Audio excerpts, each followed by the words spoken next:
Ladies and gentlemen, welcome to DC News in Bucharest, here in my talk show Outlook. Today, I'm very pleased to say hello to the Polish Member of Parliament, to Mr.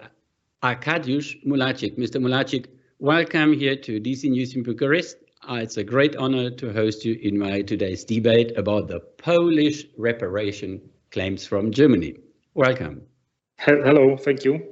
How are you, Mr. Mularczyk? Okay, I'm fine. Thank you very well. So I am happy that we can talk about this very important issue for Poland and I think for Romania too. I think so too. I wish the first and the second.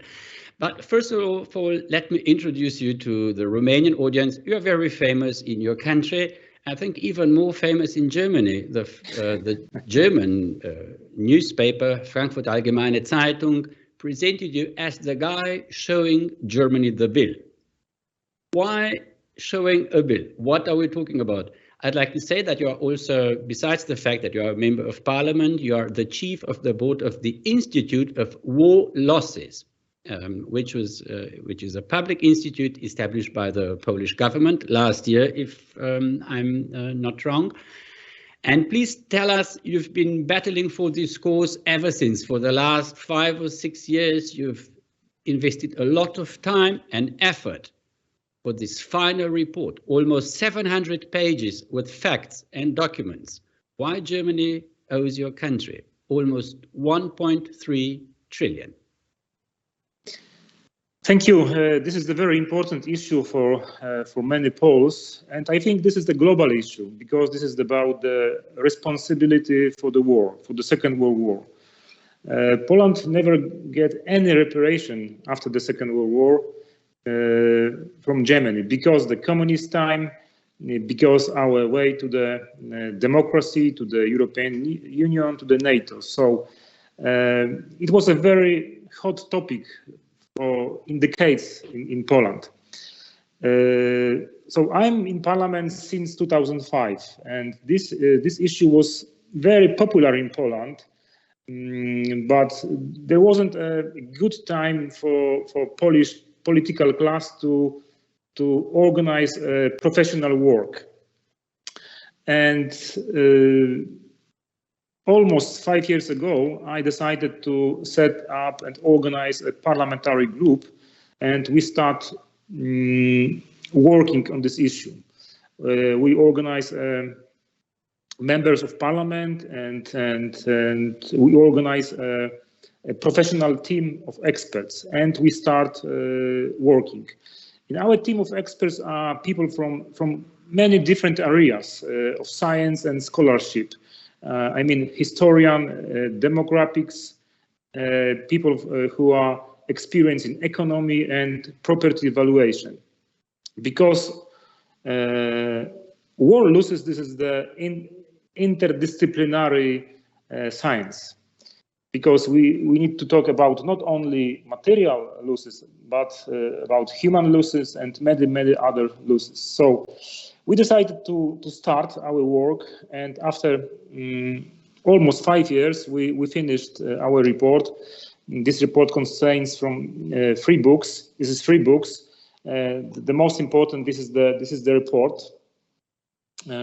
Almost 700 pages. Yes, almost 700 pages, and this is the first book. Second book, this is the photography.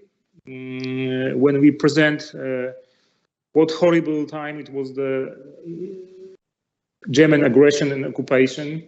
And the third book, this is the list cities and villages when German murder Polish people. And so this is a 3 books, and we try to estimate some of our material and demographic losses. So it wasn't a very.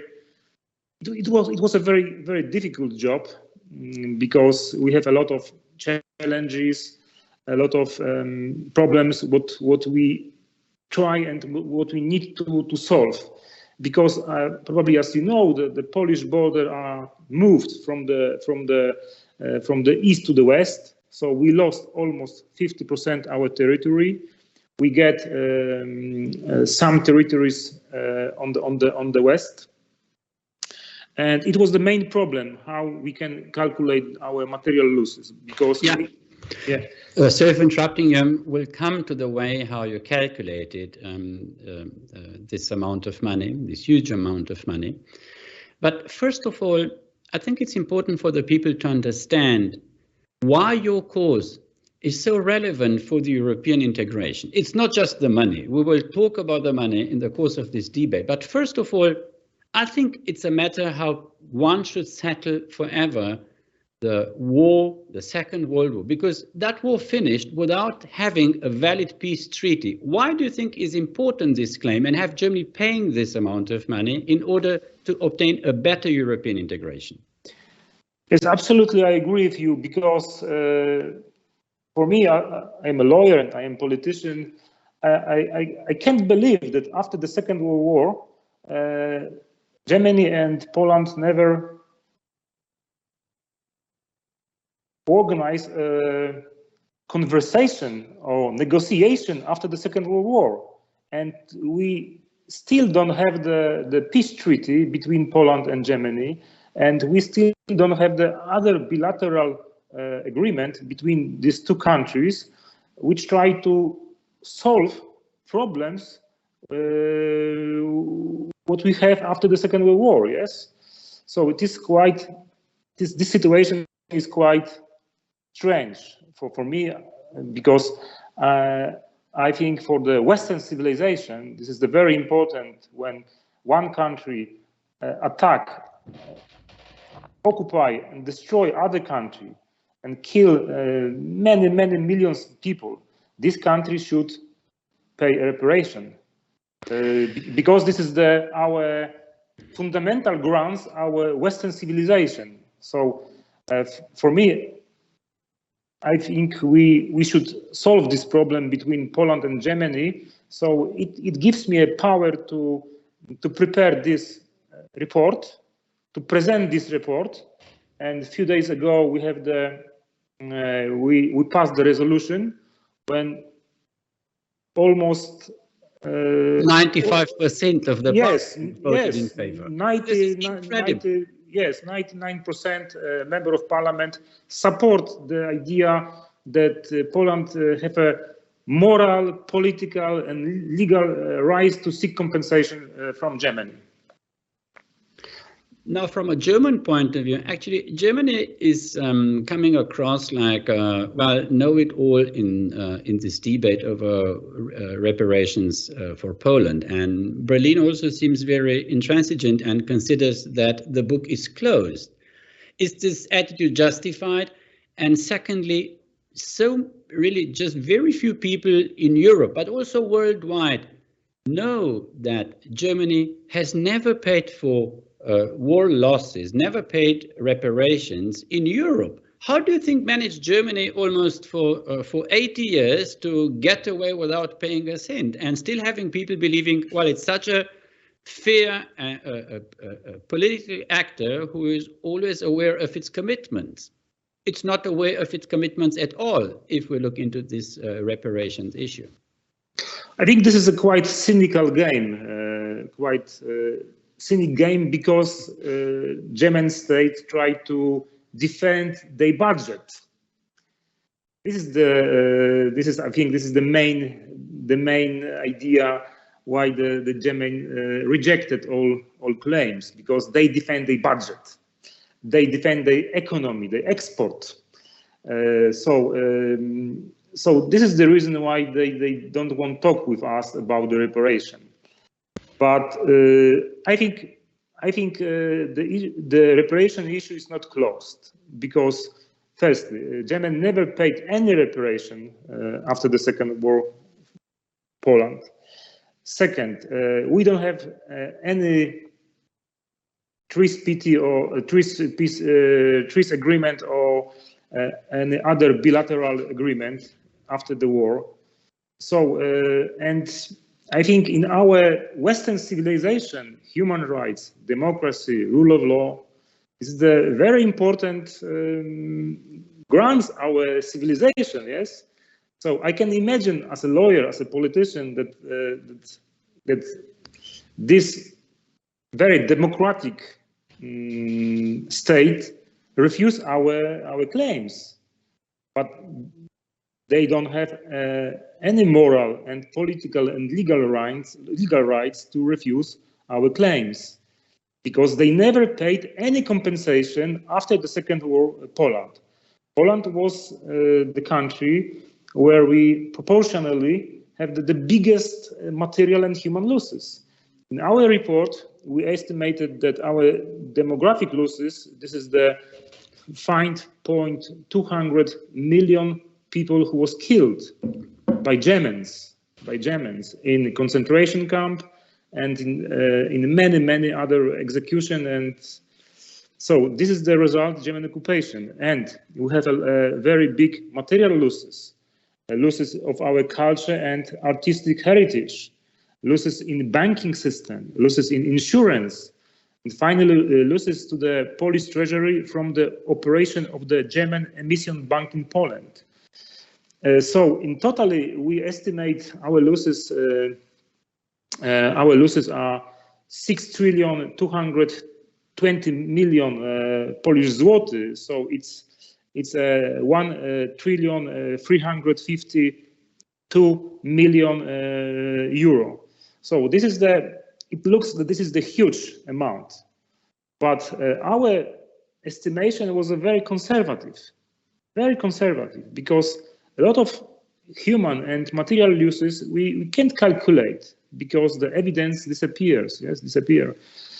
So I think finally Poland and other countries have a fully moral, political and legal rights to seek compensation from Germany. Well, you know what is funny? Sorry for interrupting you.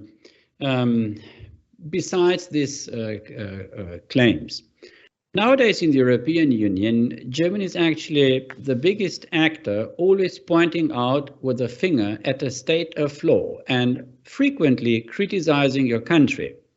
But fun enough, when it's about the question about the state of law, Germany says now regarding the compensations that Poland waived these claims under the Soviet occupation. Was Poland a state of law when Germany says that Poland waived these claims? I don't think it was a state of law, it was an occupied country. So I think Germany should rather look at the state of law which prevailed in the 50s in Poland before looking at the state of law which prevails today in Poland, and then say, obviously in the 50s it was an occupied country by the Soviet Union, and it was not a fully active sovereign Polish government which had maybe signed something which Germany interprets nowadays as a waiver against these compensations. Yes, absolutely. Poland wasn't an independent country. Poland was dependent on Stalin. So now I think it looks bad for Germany government, Germany Chancellor, if they're talking that Poland rejected reparation because it was during the communist time. And my expert team estimated not only human and material losses, but we estimated what's happened during the communist time. And we don't find any evidence that Poland during the communist time that Poland rejected the reparation. So now we don't have any evidence that Poland during the communist time rejected the reparation. But it was a media evidence. It was a media discussion that during the communist time Poland rejected the reparation, but it is not true. This is not true. This is like a fake news, which was circulated around the world, but it is not true. And we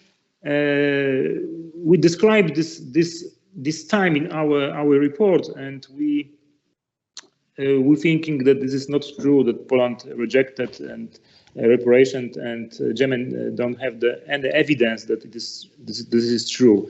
So finally, I think in our Western civilization, in the international law, this is the obvious that country who was aggressor should pay reparation the country who was victims. This is the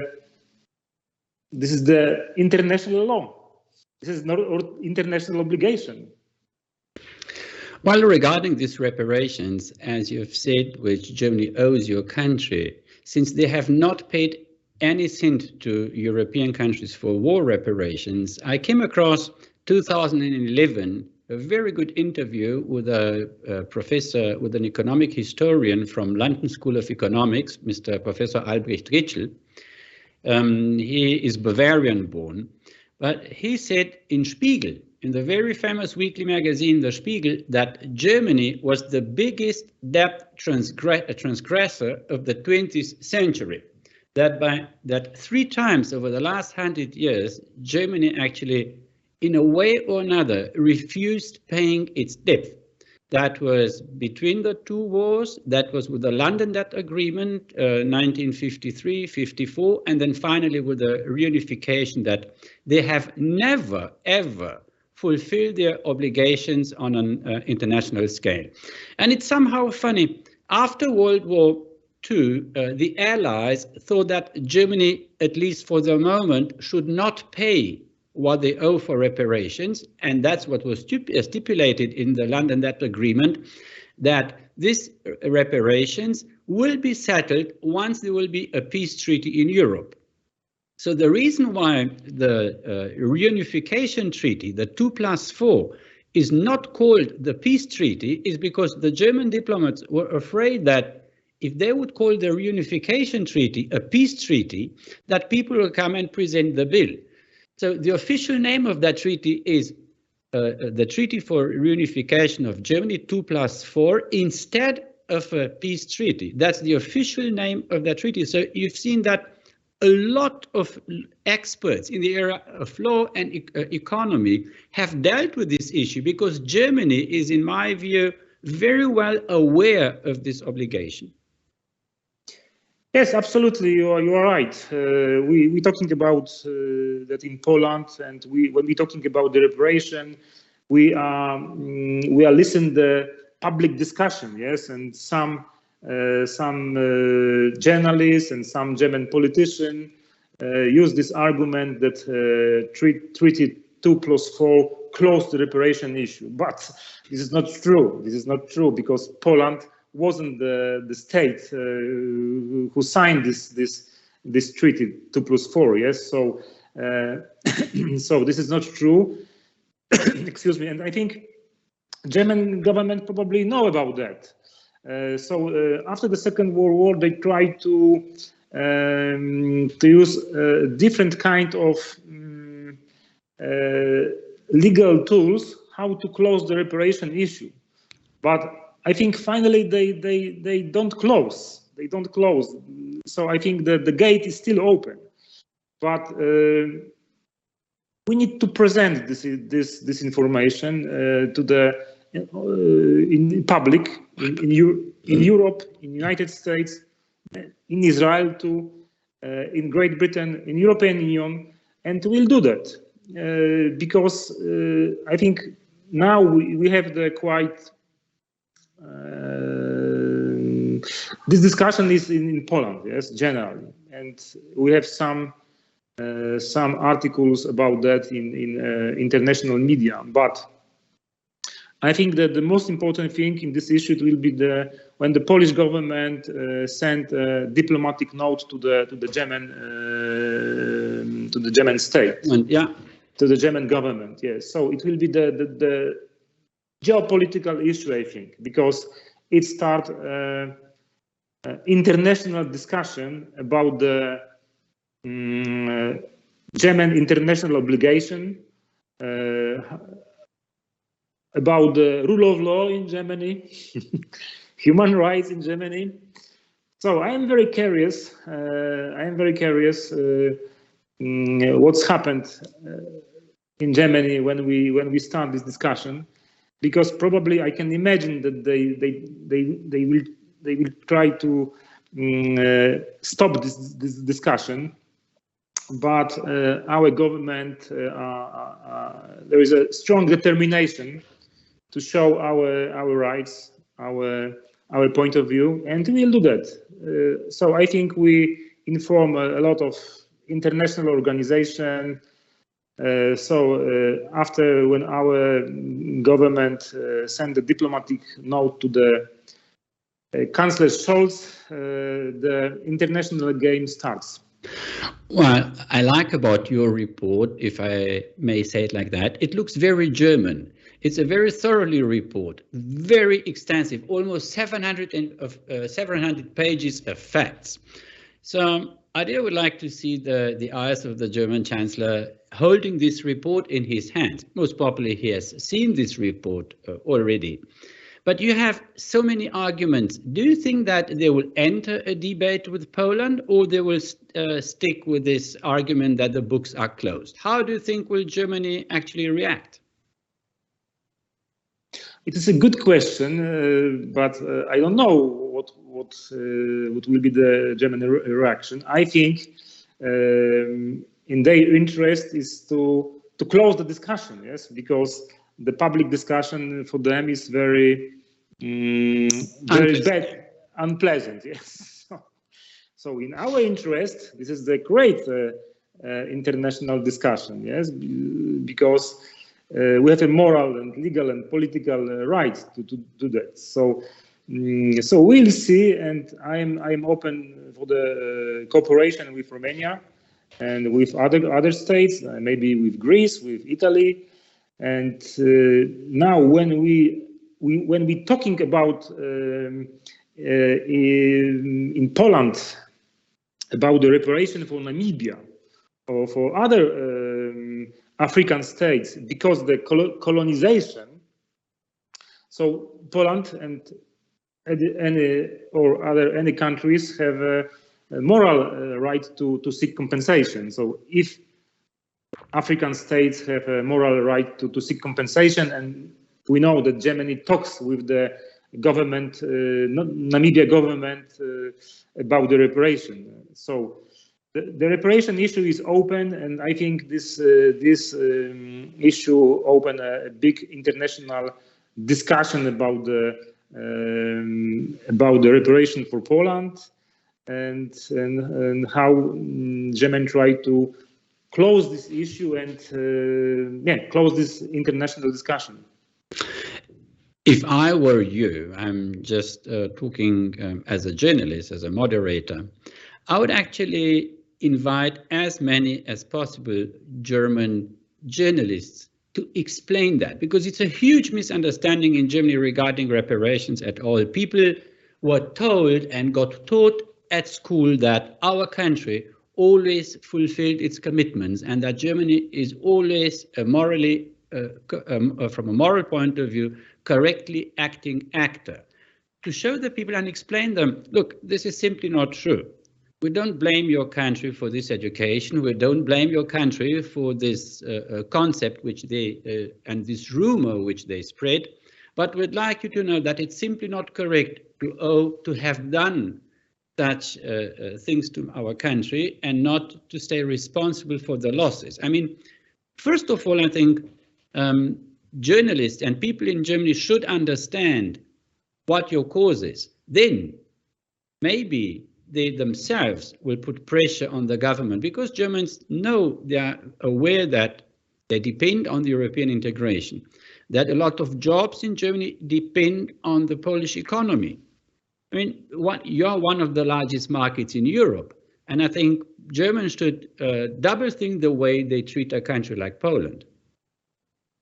Yes, I agree with you. This is a good idea. So this discussion about reparation is it was a huge discussion in Germany.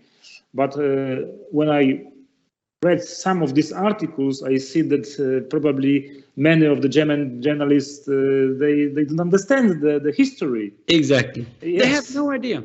Yes, they have no idea. So I have my personal plan to contact with them and to explain how the Second World War looks. So at the beginning, probably they should try to read my report and see the pictures from the report. Probably it's this situation open their eyes. But I agree that this is the long path, the long way. We start on the 1st September when we presented my report in Poland in the King Castle. It was a big event for Poland, and after was the Parliament resolution. So we start our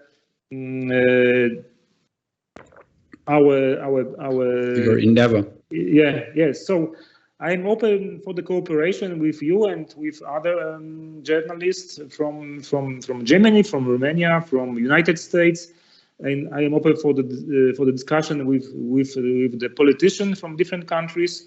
I think we should talk about this issue, but this is the very important issue for our civilization. Yes, because now we see what's going on in Ukraine. How horrible crimes Russian army committed in Ukraine. So I think and I hope that if Russia loses this war, and finally maybe for 10 or 15 years Russia want to return to the democratic civilization, they should pay the reparation. Russia should pay the reparation. So I think it could be a moral obligation. If you want to be a member of the European family, democratic family, you should pay reparation if you committed war crimes. So I hope maybe this Polish issue creates a big international and European discussion about the reparation, moral obligation, and about the German position. Yes, because if they want to be a leader, a European leader, they should be responsible for the war crimes which committed their fathers and grandfathers. One final aspect before the end of this very interesting debate. Actually, several mechanisms and structures of the European Union, which are rather untypical as ways of integration, starting from the monetary integration system of the euro to the social union, the concept of the free movement of labor, the constitution of Europe. Unfortunately, they go back actually to the time of National Socialism. It was mainly the work of experts, of German experts, who in the 30s already thought how to integrate Europe. A German historian, Prost from the University of München, he even said that Hitler had a sort of European integration concept, which I completely refuse to believe. But as I said, that some historians consider that the Führer intended to unify Europe, unfortunately by force. But then the question is, if the damage he did has not to be compensated, could one deduct that Germany eventually won the war? Because journalists, I say it again, people from media and generally speaking say that, and Germany as well, we've integrated Europe, we pay a lot for the integration, so we don't have to compensate for the losses anymore. They are two different, it's a completely different kettle of fish. Don't you think so? We cannot combine the European integration nowadays with a waiver for war claims. Yeah, absolutely. This is the funny argument. Yes, completely funny, because Poland, Romania, and other European countries won't join to the European Union where was Great Britain. Yes, so Great Britain or Spain or Portugal or France paid to the European budget, and they pay for German reparation. No, it is a European concept. It's a European plan for the many countries. We joined to the European Union like Romania, and we open our borders. A lot of Polish people emigrate to Germany, to France, to Great Britain, and now they live there, they work. We open our markets, so a lot of French, British, German companies have a big business in Poland. So it was a deal, it was a business. So this is we couldn't connect normal business, normal deal with the compensation. This is completely different ideas, different issue. Mr. Mularczyk, thank you very much for having joined us here on DC News in my talk show Outlook. We're wishing you really lots of success, and people in your country should be proud of you, proud of your government, and also proud of the opposition, because obviously even the opposition voted in favor of this cause. This is something very impressive, ladies and gentlemen. And I think your country is a perfect example, once more in history, for how to stay faithful towards moral values. I remember as a child in Romania, I heard for the first time about Solidarność, and we were very proud of our Polish in the socialist bloc, Polish brothers or comrades. So once more your country is making a step ahead in front prior to other countries, and I wish you lots of success on this endeavor. Good luck, and have a very lucky hand and finger communicating with the German media, Mr. Mularczyk. Thank you very much for this great interview, and I am open for the cooperation with the Romanian colleagues and Romanian journalists. I will send this message and do my best. All the best, and have a good week, and kind regards to Warsaw. Thank you very much. Thank you, bye-bye.